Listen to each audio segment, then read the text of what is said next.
हरे कृष्णा। सभी का स्वागत है। भगवत गीता का सुंदर पाठ चल रहा है। श्री कृष्ण हमें दिव्य ज्ञान दे रहे हैं। श्री कृष्ण हमें ऐसा ज्ञान दे रहे हैं जो हमें किसी और शास्त्र में इतनी सुगमता से नहीं मिलता, जितनी सुगमता से श्री कृष्ण ने भगवत गीता के माध्यम से वर्णन किया है। तो लास्ट एपिसोड में श्री कृष्ण क्या बता रहे हैं हमें कि जो व्यक्ति सभी जीवों के प्रति समान भाव रखता है कि इस जीव में भी आत्मा है, इसमें भी आत्मा है, इसमें भी आत्मा है, तो वह ऑटोमेटिकली पहले से ही ब्रह्म में स्थित रहता है। दूसरा श्री कृष्ण क्या बता रहे हैं कि जो व्यक्ति खुशी में बहुत ज्यादा खुश नहीं होता, यानी कि प्रिय वस्तु मिलने पर बहुत खुश नहीं होता, अप्रिय होने पर वह दुखी नहीं होता, उसे ब्रह्म में स्थित जानना चाहिए और वो बहुत जल्द ही भगवत धाम को प्राप्त करेगा। और ऐसा कब होता है? जब वह भगवत विद्या ले लेता है। भगवत विद्या लेने से वह मोहग्रस्त नहीं होता। मोहग्रस्त नहीं होगा तो उसकी किसी चीज में आसक्ति नहीं होगी। अगर किसी चीज में आसक्ति नहीं होगी तो खुश या दुखी होने का कोई कारण ही नहीं बचता और वह तुरंत ही भगवत धाम का अधिकारी बन जाता है। हरे कृष्णा। अब आगे श्री कृष्ण इसके बारे में क्या कह रहे हैं उसके बारे में जानते हैं। पहले भगवान की वंदना करेंगे। हरे कृष्णा। ओम ज्ञानतिमिरान्धस्य ज्ञानाञ्जनशलाकया चक्षुरुन्मीलितं येन तस्मै श्रीगुरुवे नमः। श्रीकृष्ण चैतन्य प्रभु नित्यानंद श्री अद्वैत गदाधर श्रीवासादि गौरभक्तवृंद।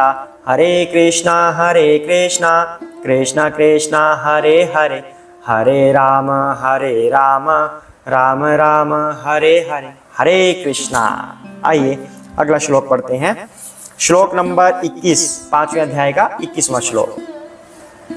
बाह्य स्पर्शेषु सक्तात्मा विन्दति आत्मनि यत् सुखं स ब्रह्म योग युक्त आत्मा सुखमाक्ष्यम् अश्नुते। हरे कृष्णा।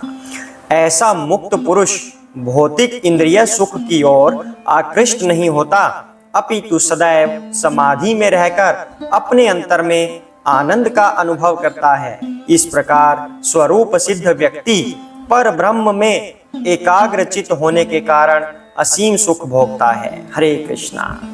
भगवान यहाँ पर बता रहे हैं कि ऐसा व्यक्ति, कैसा व्यक्ति? जिसने भगवत ज्ञान ले लिया है, जो आसक्ति से रहित हो गया है, जो प्रिय वस्तु मिलने पर खुश नहीं होता, अप्रिय होने पर दुखी नहीं होता, ऐसा व्यक्ति कभी भी इंद्रिय भोग की तरफ नहीं जाता, इंद्रिय सुख की तरफ आकृष्ट नहीं होता, अपितु सदैव समाधि में रहकर वह अपने अंदर ही आनंदित रहता है।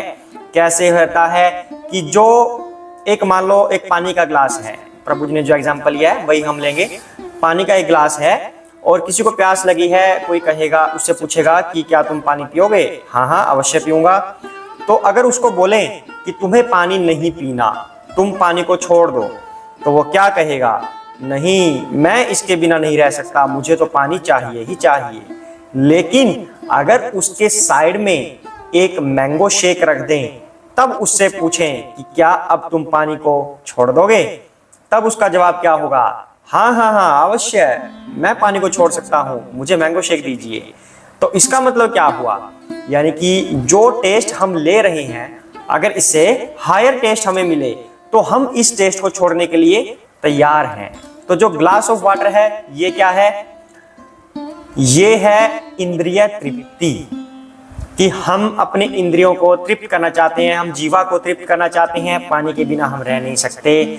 लेकिन जो मैंगो शेक है वो क्या है? वो है भक्ति, वो है भगवान की भक्ति। तो वो हमें कितना सुख देगी? जब इस बात का हमें पता चल जाए तब पानी का ग्लास कौन पिएगा? तब मैंगो शेक पिएंगे ना। तो मैंगो शेक इक्वल टू भक्ति, पानी का ग्लास इक्वल टू इंद्रिय तृप्ति। तो वो यहाँ पर भगवान कह रहे हैं कि व्यक्ति अपने अंदर ही समाधि में लगकर आनंद का अनुभव करता है। अगर उसे ये ज्ञान हो जाए कि ये ग्लास ऑफ वाटर क्या है और मैंगो शेक क्या है, हमें मैंगो शेक पीना है तो भक्ति में लगना है, अगर उसको ये ज्ञान हो गया तो अपने अंदर आनंदित रहेगा। और इस प्रकार स्वरूप सिद्ध व्यक्ति पर ब्रह्म में एकाग्रचित होने के कारण असीम सुख भोगता है। अब पानी के गिलास से ऊपर क्या है, यानी कि इंद्रिय तृप्ति से ऊपर क्या है, निराकार ब्रह्म। निराकार ब्रह्म में व्यक्ति सुख का अनुभव करता है। इस इंद्रिय तृप्ति से कहीं ज्यादा सुख मिलता है निराकार ब्रह्म में लीन होने पर, यानी कि शरीर का नाश हो जाएगा और उसके बाद आपकी आत्मा बचेगी और आपका कोई स्वरूप नहीं होगा। निराकार ब्रह्म में आप लीन हो जाओगे, तब हमें ये कष्ट नहीं मिलेंगे जो धरती पर हमें मिलते हैं। जब ये कष्ट नहीं मिलेंगे तो ऑटोमेटिकली हम सुख का अनुभव करेंगे। लेकिन ये मैंगो शेक नहीं है, ये निराकार ब्रह्म तो है, लेकिन मैंगो शेक कब होगा, निराकार से भी कोई हजारों करोड़ों गुना ऊपर जब हम भक्ति करते हैं तब मैंगो शेक का सुख मिलता है। तब हमें इतना आनंद आता है जितना निराकार ब्रह्म में भी नहीं आता, क्योंकि निराकार ब्रह्म में आपके पास करने के लिए कुछ नहीं है, आप शांत होकर बैठे हैं, कोई आपका स्वरूप नहीं है। तो धीरे धीरे बोर होने वाली बात हो जाती है कि मैं करूं तो क्या करूं। लेकिन जब आप भक्ति करते हैं, भक्ति में आपके पास करने के लिए बहुत कुछ है, भगवान की सेवा, भगवान के साथ नृत्य करना, भगवान के साथ खेलना, बहुत सारे कार्य होते हैं करने के लिए, तब आपको आनंद आने लगता है। यानी कि अगर हमें पानी से मैंगो शेक तक पहुंचना है तो हमें भगवत ज्ञान लेना पड़ेगा और भक्ति करनी होगी, तब हमें दिव्य आनंद का अनुभव होगा। वही श्री कृष्ण यहाँ पर कह रहे हैं कि जो व्यक्ति स्वरूप सिद्ध हो जाता है वह पर ब्रह्म में लीन हो जाता है, उसके अंदर लीन होने के कारण असीम सुख भोगता है।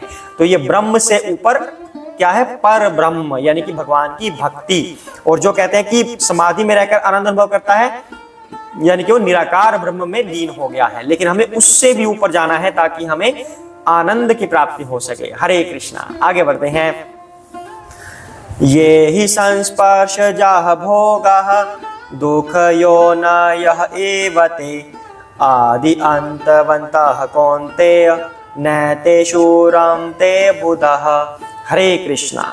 बुद्धिमान मनुष्य दुख के कारणों में भाग नहीं लेता जो कि भौतिक इंद्रियों के संसर्ग से उत्पन्न होते हैं। हे कुंती पुत्र, ऐसे भोगों का आदि तथा अंत होता है, अतः चतुर व्यक्ति उनमें आनंद नहीं लेता। हरे कृष्णा। तो यहाँ पर भगवान बता रहे हैं कि जो व्यक्ति बुद्धिमान होता है वह दुख के कारणों में भाग नहीं लेता जो भौतिक इंद्रियों के संसर्ग से उत्पन्न होते हैं।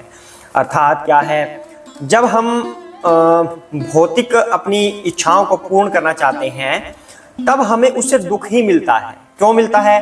क्योंकि ये हमारा शरीर नाशवान है, ये नष्ट होगा कभी ना कभी। तो जो ये नाशवान शरीर है, इससे हम कामना क्या करते हैं, हम नाशवान वस्तुओं की ही कामना करते हैं कि हमें जैसे कोई कार मिल जाए, कार की भी एक लाइफ है, कुछ सालों बाद वो डैमेज हो जाएगी। हमें घर मिल जाए, घर की एक लाइफ है, वो भी डैमेज हो जाता है कुछ समय के बाद। या कुछ और तरह की चीजें, हम इस तरह की वस्तुओं की इच्छा करते हैं जो नाशवान होती हैं। तो हमारा शरीर भी नाशवान और ये वस्तुएं भी नाशवान, तो इनका कभी ना कभी अंत हो ही जाएगा।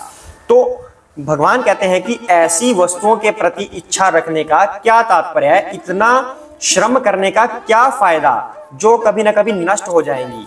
इससे बेटर है कि आप अपने जीवन में तप कीजिए। जो व्यक्ति दिव्य आनंद के बारे में जानता है, जिसने दिव्य ज्ञान ले लिया है, भगवत ज्ञान ले लिया है, उसको दिव्य सुख के बारे में पता है कि अगर मैं भगवान के धाम जाता हूं तो ये सारे कष्ट तो हटेंगे ही हटेंगे, ये कष्ट तो मुझे आएंगे नहीं, ना भूख लगेगी, ना मुझे कोई रोग होगा, ना कमाने की चिंता, किसी भी प्रकार की चिंता नहीं होगी।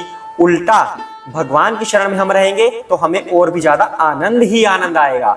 जिस व्यक्ति को इसके बारे में पता चल जाता है, यह सत्य पता चल जाता है, वह कभी भी अपनी इंद्रियों को तुष्ट करने में नहीं लगता और उन इंद्रियों को तुष्ट करने से जो दुख होते हैं उनके कारणों के बारे में भी नहीं जानना चाहता, क्योंकि वह तो न्यूट्रल हो जाता है, वह कोई खुश नहीं होता, वह कभी दुखी नहीं होता। उसे तो पता है कि मुझे तो हमेशा सिर्फ और सिर्फ भगवान की सेवा करनी है और जिस हाल में भगवान सेवा करवाएंगे उस हाल में मैं सेवा करता रहूंगा, ताकि मुझे सेवा की आदत पड़ जाए और भगवान का मैं प्रिय बन जाऊं और भगवान मुझे अपने पास वापस बुला लें अपने धाम में। हरे कृष्णा।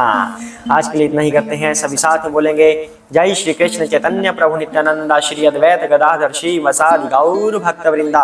हरे कृष्ण कृष्ण कृष्ण हरे हरे, हरे राम राम राम हरे हरे, हरे कृष्ण।